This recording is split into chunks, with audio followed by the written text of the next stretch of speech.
Sveiki, pasižiūrėkime, ko jums laukti artimiausiu metu meilėje, norėjau pasakyti. Bet likimas, kaip sakoma, pats pasakė.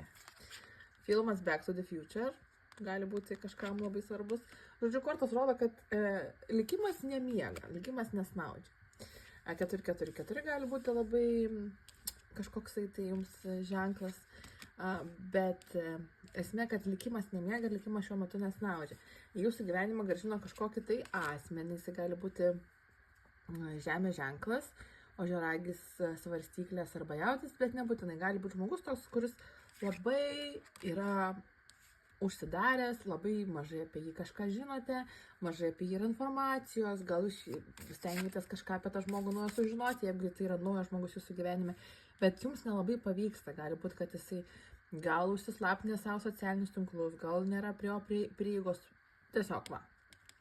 Žmogus su juodais drabužiais užsidaręs, filmo Matrica taip pat, bet gerai, likimas nesnaudžia. Ką mes turim sužinoti apie šitos meilės reikalus? Kortos rodo, kad jūs daug ko nežinote, daug kas jums yra neparodyta. Už uždarų durų vyksta daug visokių dalykų. Tiek pat tas žmogus kažkokius planus kūrė, kažką galvojatės, kažko dirba, taip pat ir tas likimas, kuris nesnaudžia, kažkas vyksta, ko jūs ne visiškai žinote arba ne visiškai suprantate. Galite tą žmogų netikėtai pamatyti arba pamatyti, išgirsti jo vardą. Atrodo, kad pats likimas jums primena apie tą žmogų. Gerai, tai kas vyksta už tų uždarų durų? Kas vyksta?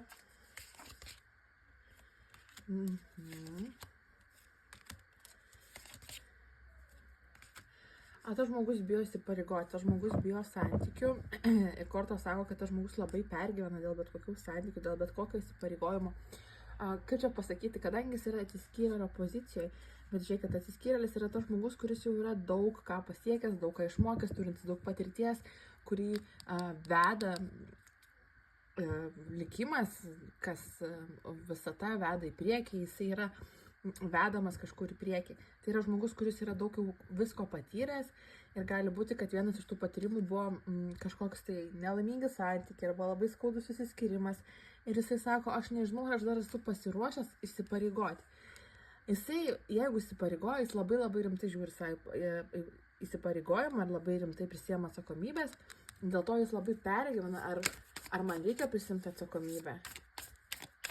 Kas tai per žmogus?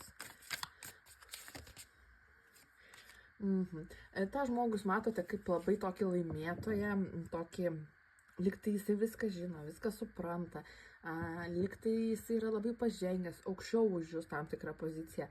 Lazdos tai taip pat gali būti ugnies ženklas, šaulys, liūtas ar bavinas.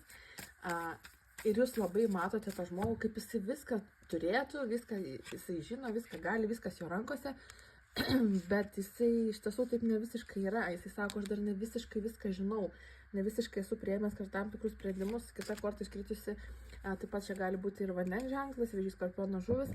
Sako, to žmogus norėtų prie jūsų prieiti, norėtų jums kažką pasiūlyti, bet tuo pačiu metu sako, gal man geriau vienam, gal aš dar ne iki galo esu pasiekęs tą poziciją, kurioje galiu prieiti prie to asmens, apie kurį galvoju.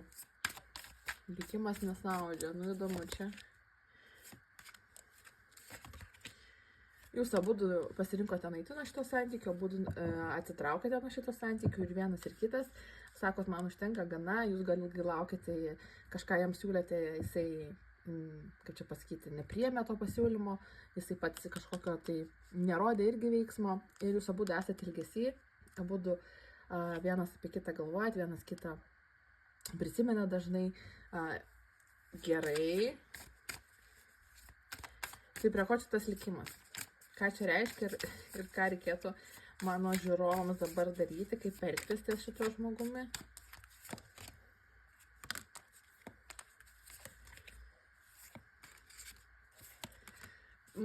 Jūs galvojate, kad viskas yra iliuzija. Jūs galvojate, kad jūs per daug prisigalvojate, gal ir šitaro žiūrit būrimus apie tą asmenį, gal jūs patys galite būti su gera intuicija ir jausti tiesiog tą žmogaus energiją, bet sakot, gal čia tai yra iliuzija, gal aš tik prisigalvoju, gal tai čia yra netiesa, gal man tiesiog judėti į priekį. Gerai, tai ką daryti? Bus komunikacija, bet užtruks ta komunikacija, krenta tas žmogus kaip monetų karalius, tai yra labai lėtas žmogus, lėtai judantis, gali būti net užsienyje tas asmuo. Žiūrėkit, ir dar karalienė iškrito. Ir va. Žodžiu, ir va. Gerai, viskas iš to baigia. Žiūrėkit, iškrito visos kortos, kurios rodo, kad bus susitikimas labai netikėtas. Tai gal dėl to tas likimas ir nemiega, gali būti, kad netikėtai kažkur susitiksite, negalėsite pabėgti vienas nuo kito, privalėsite turėti kažkokią tai komunikaciją, nes jūs vienas kitam esate tinkami, pažiūrėkite, karalius monetų ir karalienė ir meilės korta taurių tūzas. Jūs turite būti kartu, kad išliktų balansas, jūs vienas kitam išlaikot balansą, bet viskas vyksta už uždarų durų kol kas. Žodžiu, per daug nepergalvokite, per daug nepergyvenkit, viskas susidėlios, kaip turi susidėlioti, jums nieko daryti nereikia, laukti nereikia, apskritai įdėkite savo poziciją, būkite panašioje tokioj atsiskyrėlio pozicijoje, žiūrėkit, kur jūs veda pats gyvenimas, rūpinkite savimi šiuo momentu, likimas pats viskas sudėlios į savo vietas, viskas bus labai netikėta, bokštas krenta, labai netikėtai bus kažkoks susitikimas arba kažkokia tai kažkoksai tai pasiūlymas, kažkokia tai komunikacija visiškai netikėta, kaip iš tikrųjų galite žmogus būti užsienyje arba tiesiog tas žmogus dabar labai taip laikosi kažkokio atstumo nuo jūsų, galite tikėtis tos komunikacijos arba sutikimo vakare arba naktį, bet kaip bebūtų, likimas viskas sudėlios į vietas ir paskutinę kortą, komunikacijos kortą, lazdų 8. Tai būtų tiek, iki kitų susitikimų.